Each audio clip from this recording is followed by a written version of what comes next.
Oggi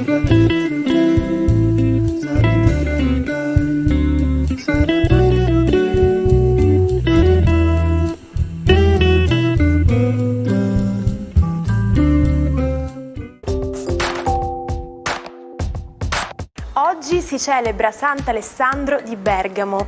Il nome Alessandro ha origine latina e significa abbondante. Il 26 agosto è la giornata mondiale del cane. Nata nel 2004 negli Stati Uniti, la celebrazione si è poi diffusa in tutto il mondo.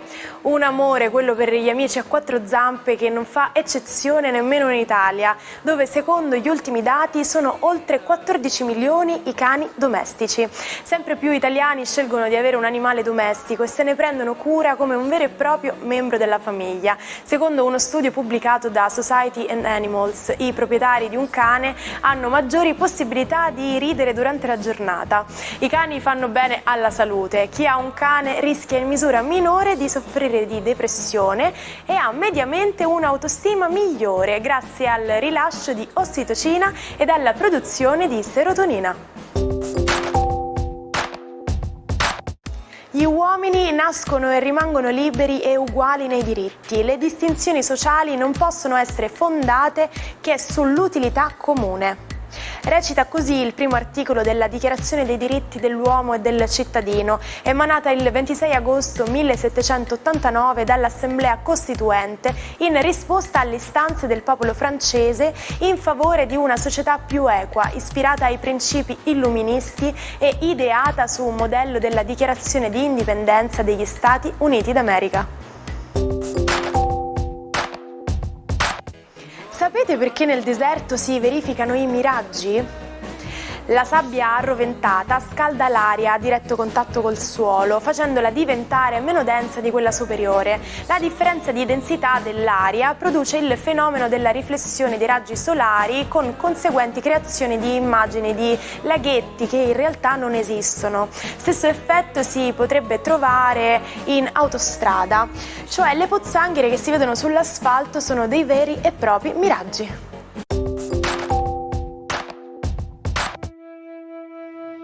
Buona giornata ai 12. Oggi una raffinata luna in bilancia perde un po' del suo proverbiale equilibrio per trasformarsi in una luna un po' impositiva. Si congiunge infatti a Marte. Quindi cosa ci vuole dire la luna così agguerrita oggi? Scopriamolo insieme, Ariete. E beh, per voi, toccando proprio il vostro pianeta, la luna vi sprona all'azione. Una volta aver valutato i pro e i contro di alcune azioni lavorative, non dovete fare altro che tornare a essere consapevoli del fatto che dovete ottenere un obiettivo molto importante questa volta. Toro. La Luna vi lascia un po' in pace e anche gli altri pianeti, proprio perché sembrano oggi tutti collaborare perché voi non abbiate pensieri. E seppure un martedì che esige molta azione, la bella Venere vi dice di stare calmi, anche perché è passata il Leone e quindi da questo momento in poi sarà in quadratura e imporrà assoluto riposo. Gemelli, torna una Venere compatibile, la Luna in bilancia, meglio di così, torna quindi l'amore, la situazione è molto serena e coinvolgente nel mondo dei vostri affetti. Sappiatela custodire bene e soprattutto di perdonare qualche piccolo sbaglio del partner. Cancro, per voi Venere vi saluta. Oggi passa il Leone, per cui dopo il suo soggiorno che vi ha molto allietati, adesso dovrete scendere in campo. L'amore non è solo un compromesso tra due persone che si amano a livello sentimentale, ma anche due stili di vita che devono trovare il loro equilibrio e a volte qualche piccola rinuncia sarà necessaria. Leone, bellissima giornata oggi, una luna amica in bilancia, ma soprattutto l'ingresso della bella Venere nei vostri gradi che vi riporta di nuovo passione e sensualità. Quindi oggi, contrassegnati da questo bellissimo pianeta, inizierete una fase di bellezza e di grande intensità affettiva. Vergine, per voi Venere comincia un po' a farsi sospettosa, misteriosa, a nascondersi. Inizia un momento in cui le stelle vi suggeriscono di conoscere un po' meglio il partner o la persona con cui avete a che fare, di avere meno aspettative emotive a livello affettivo, ma di essere un pochino più empatici e più presenti sentimentalmente. Bilancia, cosa? Venere torna amica, il vostro pianeta finalmente di nuovo compatibile. Dopo la lunga quadratura in Cancro, adesso riprendete l'ottimismo, la capacità di fare ed agire, complice anche la Luna che entra nei vostri gradi per addolcire Marte, quindi finalmente avete trovato una soluzione a ciò che per tutta l'estate vi ha un po' angustiato. Scorpione, Venere entra in quadratura, ma ci penserà la Luna nei prossimi giorni ad allietarvi un po'. Venere però vi vuole ricordare che anche l'amore deve essere un'ambizione, ovvero non vi dovete accontentare di niente e di nessuno, ma seguire il vostro istinto verso ciò che ambite come un sogno a cui non dovrete mai rinunciare. Sagittario, per voi Venere entra in quadratura assieme a tanti altri pianeti come Saturno e Nettuno.